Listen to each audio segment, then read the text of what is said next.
तर उत्तर मध्य मुंबईत चुरशीची लढत पाहावयास मिळते। वर्षा गायकवाड विरुद्ध ॲडव्होकेट उज्ज्वल निकम आमने सामने आहेत। तर उत्तर मध्य मुंबईत चुरशीची लढत पाहावयास मिळते। काँग्रेसच्या वर्षा गायकवाड विरुद्ध उज्ज्वल निकम हे आमने सामने आहेत। आता या दोघांचीही प्रतिष्ठा पणाला लागलेली आहे। तर उत्तर मध्य मुंबईत चुरशीची लढत आहे। वर्षा गायकवाड आणि ॲडव्होकेट उज्ज्वल निकम आमने सामने असल्याचं पाहावयास मिळतंय। खरं तर मुंबईत पंतप्रधान नरेंद्र मोदींची सभाही पार पडली आणि भव्य रोड शो ही पार पडला। आता या सर्व गोष्टींचा परिणाम पंतप्रधान नरेंद्र मोदी हे स्वतः महायुतीच्या उमेदवारांसाठी महाराष्ट्र दौरा करताना दिसले। मुंबईत याचा प्रभाव कसा होईल ते 4 जूनलाच कळेल। मात्र महायुतीच्या उमेदवारांसाठी जे दिग्गज नेते होते, भाजपाचे असो, शिवसेनेचे असो किंवा राष्ट्रवादीचे असो, हे दिग्गज नेते रिंगणात उतरल्याचं पाहावयास मिळालं होतं। तर या संदर्भात अधिकची माहिती देत आहेत आमचे प्रतिनिधी रोहन कदम। रोहन, उत्तर मध्य मुंबईत चुरशीची लढत पाहावयास मिळते, म्हणजेच वर्षा गायकवाड विरुद्ध उज्ज्वल निकम अशी लढत पाहावयास मिळते। या संदर्भात अधिकची माहिती।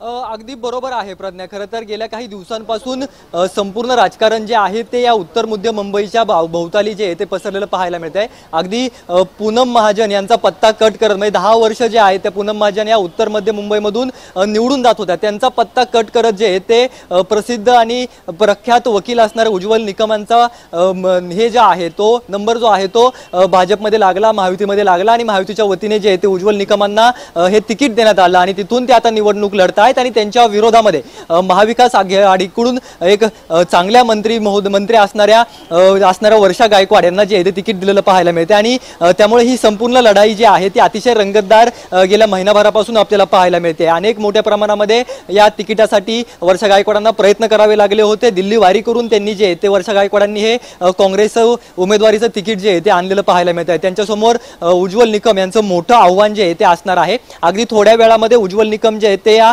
दादर मधल्या स्कूलमध्ये येत मतदानाचा हक्क जो आहे तो त्यांचा बजावणार आहे। मुंबई पब्लिक स्कूलमध्ये येत त्यांचा मतदानाचा हक्क जे आहे ते बजावणार आहेत। त्यामुळे या संपूर्ण लढाईकडे संपूर्ण राज्याचं लक्ष लागलेलं आहे, कारण का ज्या पद्धतीने प्रचार केला गेला महाविकास आघाडीकडून उज्ज्वल निकमांवर टोकाची टीका जी आहे ती केली गेली। कसाबच्या संपूर्ण निकालाचा जो आहे तो धागा देण्यात आला। त्याचबरोबर हेमंत करकरे उज्ज्वल निकम यांच्या संदर्भात उज्ज्वल निकम यांच्या काँग्रेसकडून उज्ज्वल निकम यांच्यावर टीकास्त्र डागण्यात आलं होतं, आरोप करण्यात आले होते आणि त्यालाच प्रत्युत्तर भाजपाकडून दणक्यात देण्यात आलं होतं। वर्षा गायकवाड यांचं जर घेतलं आपण, वर्षा गायकवाडांचा मुद्दा घेतला तर वर्षा गायकवाड यांच्या उमेदवारी विरोधात काँग्रेसमध्येच पक्षातच नाराजी पाहायला मिळाली होती।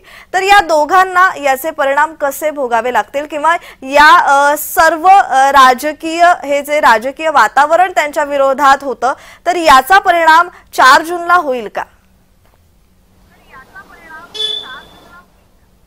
निश्चितच प्रज्ञा, खरं तर हा दोन्ही बाजूंना जो आहे तो समान फटका बसताना पाहायला मिळणार आहे। वर्षा गायकवाड यांच्या विरोधामध्ये अंतर्गत नाराजीच मोठ्या प्रमाणामध्ये आहे। महाविकास आघाडीकडून देखील अनेक कुरघोड्या ज्या आहेत त्या वर्षा गायकवाडांच्या विरोधामध्ये या संपूर्ण प्रचाराच्या वेळी केलेल्या पाहायला मिळत होता। तर उज्ज्वल निकमांच्या विरोधामध्ये जे ते विरोधी पक्षनेते विजय वडेट्टीवार यांनी गंभीर प्रकारचे आरोप केले होते आणि त्याला टॅकल करताना उपमुख्यमंत्री देवेंद्र फडणवीस म्हणाले होते की काँग्रेस जे आहे ते पाकिस्तानची भाषा बोलत आहे, त्यामुळे यातून जो मेसेज जो आहे तो वेगळा संपूर्ण राज्यभरात भाजपकडून जो आहे तो देण्यात आलेला होता। त्यामुळे उज्ज्वल निकम यांची जी भूमिका आहे, यांचे जे व्यक्तिमत्व आहे ते महाराष्ट्रामध्ये एक हुशार व्यक्तिमत्व आणि हुशार वकील या अनुषंगाने घेतलं जातं आणि त्यांच्या विरोधामध्ये वर्षा गायकवाड यांचं आव्हान आहे। अनेक ठिकाणना जे आहे ते उज्ज्वल निकमांना सामोरे जावं लागलं होतं, कारण का राजकीय भूमिका त्यांनी स्वीकारली होती।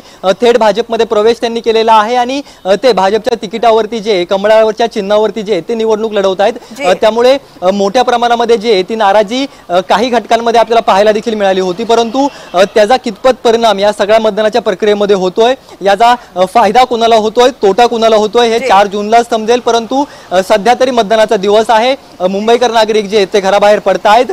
उज्ज्वल निकम थोड्या वेळामध्ये मुंबईतील या मुंबई पब्लिक स्कूलमध्ये दादर मधल्या पोहोचतायत आणि ते देखील मतदान करतायत।